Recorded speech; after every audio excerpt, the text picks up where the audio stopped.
Hey, it's Josh with Map Effects. Today I'm going to show you how to use the new Coastliner brushes that are available in the Map Effects shop.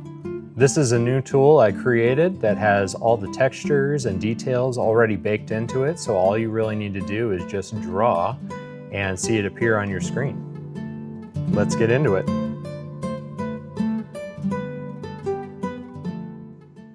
Once you've downloaded your Coastliner brush file, you're going to open it up, and first of all, you're going to see a startup guide here, which I'd recommend you check out if you get stuck at any point along the way. But you're also going to see two folders, one labeled brushes and canvases. So the first thing you want to do is just open this brush file real quick, double click on this ABR file, and that will automatically import the brush shapes into Photoshop. But the real magic actually happens here on these canvases, and you're going to find everything from an 8x10 to up to 36 by 24. So I've already got one loaded up here in Photoshop, and I've got the brushes also imported here. So let's just select one of these, and I want to show you. Let's temporarily create a file here that if I take one of these brushes and I just draw in white, it just is kind of a random white blobby mess. Nothing really too special, except it's got an interesting shape to it. So what you need to do is come in here, come back into our layers panel, and make sure that you're drawing on the layer that says draw here in white. And now you can see as we draw that it's generating this really cool textured hatched coastline automatically for us. So the magic isn't necessarily in the brush. You could theoretically use whatever brush you wanted. You can use a hard round brush or a texture brush that you come up with. But the main thing is that you want to make sure that you're painting here on the correct layer. So let's clear this real quick. You can see that the eraser also has the same effect. So how do we start drawing a coastline for our map? Because that can feel a little overwhelming. Where do you even begin? A mistake a lot of people tend to make is they'll start drawing their coastline, roughly in here, and you end up with something that's kind of roughly rectangular shaped like your canvas, and actually it kind of looks like Colorado or Oregon, where I'm from. Add a little point. Now we got Oregon, right? So let's get rid of that. So one thing, there's a lot of different things that you can do. There's all kinds of fun techniques, but one thing that you can do that's kind of fun is you can actually go onto Google Earth or something like that and just pull up an interesting section of map. And we don't need to copy this exactly, but we can use this as our base to inspire what we end up making.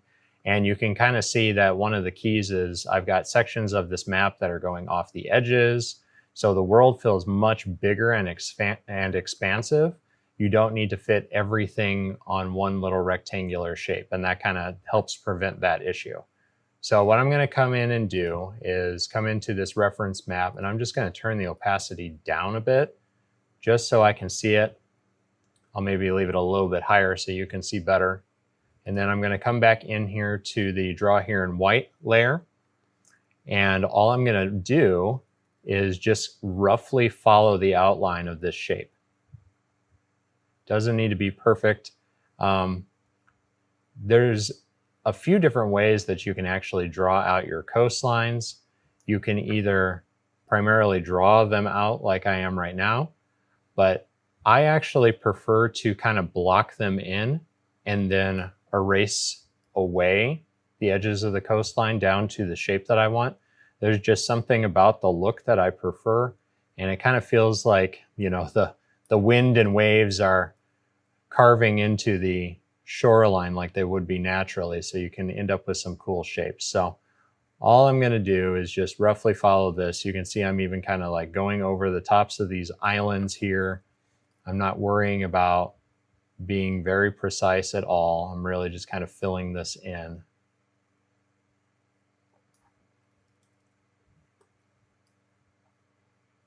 And one little trick if you're kind of new to Photoshop, to change the size of your brush really easily, you just want to use the bracket keys. So I just kind of keep my one hand on the bracket keys, and I just adjust my brush up and down really quickly as I go. Add a little bit in here. So now I can kind of look at this now that, here, let's turn this off so that we can see the map. So as I kind of look at this, I feel like I want this to actually kind of come up here a little bit rather than appearing like such an island. Let's bring that up there. And I think I'll tinker with it once I switch to my eraser brushes. So I am going to turn this back on though now so that I can kind of see it as a little bit of a reference. Let's make this a little bit bigger so we can see. So we can come back up here to our brushes panel, and you'll notice that with each brush, there's 3 different types of brushes. There's also a corresponding eraser brush that you can really easily switch to. So I think I'm going to switch to this Mariner eraser here. Oop, I accidentally deselected my layer, so let's go back to that. And now I can start to hone in these coastlines a little bit. Let's make the brush smaller. Bring those up here. And I think part of the reason that I like doing it this way with erasing is you end up kind of accidentally creating islands, which is kind of cool because they feel like they're really naturally connected to the coastline. See, I just kind of accidentally created an island there like that. And then let's come in here. And I think I'm actually going to keep, rather than making that an island, I think I'm going to keep that all together like it's all part of one land mass.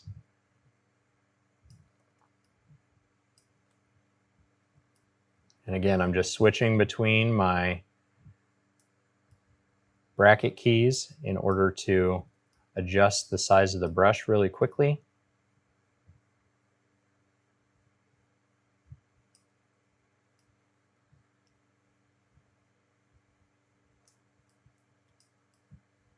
And actually, I think at this point, I'm going to turn off this map reference. I feel like it's starting to distract me more than it's helping me.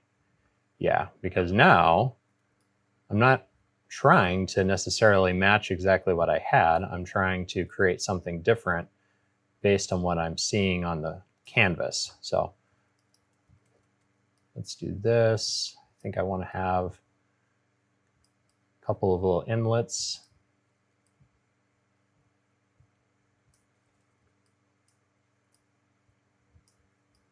And just so you know, I'm actually doing this all entirely with a mouse. You don't need necessarily a fancy stylus to make this work. The mouse works just fine.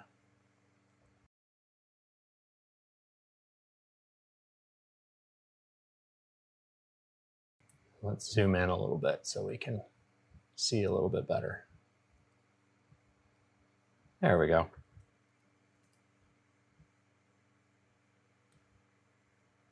And you can see with this particular Pendragon Coastliner that I designed it so that the hatching doesn't have just a hard edge. It actually tapers out gradually, which is how I would draw it if I was drawing it by hand, because it kind of blends a little bit more organically with the ocean.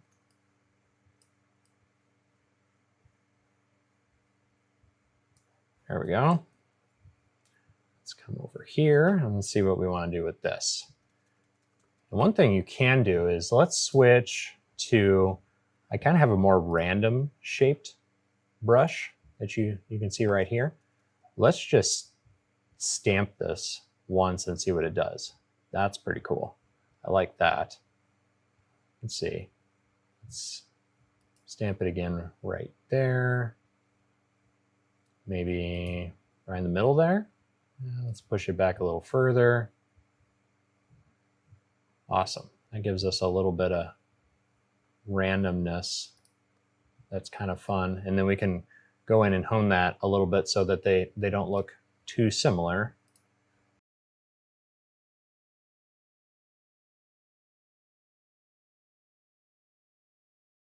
And, you know, so much of this is just playing with it, you know, seeing what feels good. You can zoom out, look at it real small, see if there's any areas that just don't look quite right. and then you can come back in and say, yeah, you know what, I don't really like how this looks. I can tell you that I don't like how this looks. I want it to kind of narrow a little bit more. Obviously, I could go in and add a river or something like that to fix that, but you know, just go back and forth. You can just hit the B key on your keyboard and that'll switch you to brush, and then you can switch back to your eraser hitting E, so, because you're just switching back and forth between the two Coastliner brushes that you've already got activated now. So you can really easily kind of hone this into whatever you want.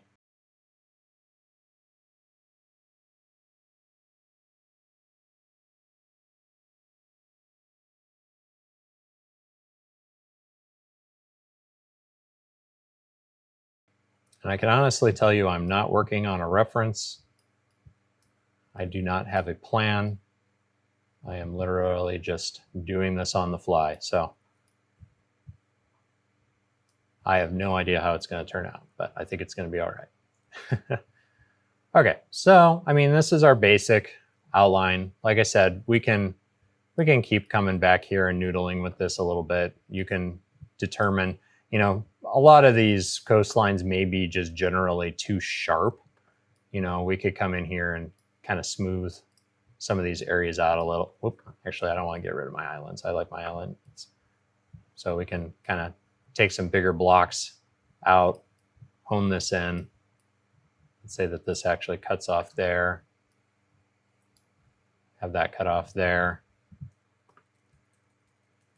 Because there is a tendency to make your shorelines all too jaggedy, which, you know, there's certain parts of the world, like up in Norway and Sweden, that kind of have that look. If that's what you want all those fjords and stuff, then you can do that. But a lot of times, like if you look at the map of the Middle East or somewhere like around Jerusalem, that whole shoreline along the Mediterranean is actually surprisingly straight. All right, so that looks pretty good. So one other thing I wanted to show you, though, that is kind of cool, is at the moment I have two Coastliner brushes that are available in the shop. I have the Pendragon one, which is what you see here, and that is only compatible with Photoshop. But I do also have the Avalon Coastliner, which is compatible with Photoshop and Affinity and Affinity Photo 2, I should specify. So I actually have this loaded up so that you can kind of see how you can really quickly change the entire aesthetic of a map with just a few clicks, depending on what you want. So I already have the background loaded up here, which is the one that comes with Avalon. And we can actually just turn this brown paper texture off. And actually this looks pretty cool too. This is pretty cool actually, how it looks with the hatching on the blue background.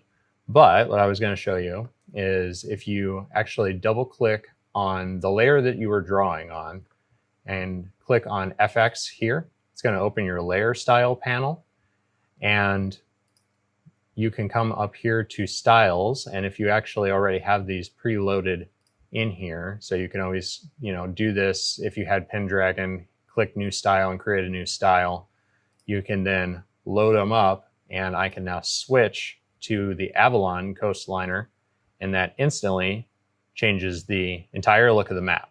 You know, this kind of has more of that colored atlas style in opposed to the more hatched old world style that we were originally working with here. So you can just switch back and forth and decide what you like. And that's pretty much all there is to it. Let me know in the comments if you have any questions. Like I said, these brushes are currently only available in Photoshop or Affinity, depending on the brush. And that's mainly because Photoshop has certain abilities that other apps like Procreate or Clip Studio Paint don't at the moment. So that's why they're exclusively in Photoshop. Hopefully that'll change in the future, but it is not this day, right? So that's pretty much all there is to it. I hope you found this helpful, and let me know if you have any questions.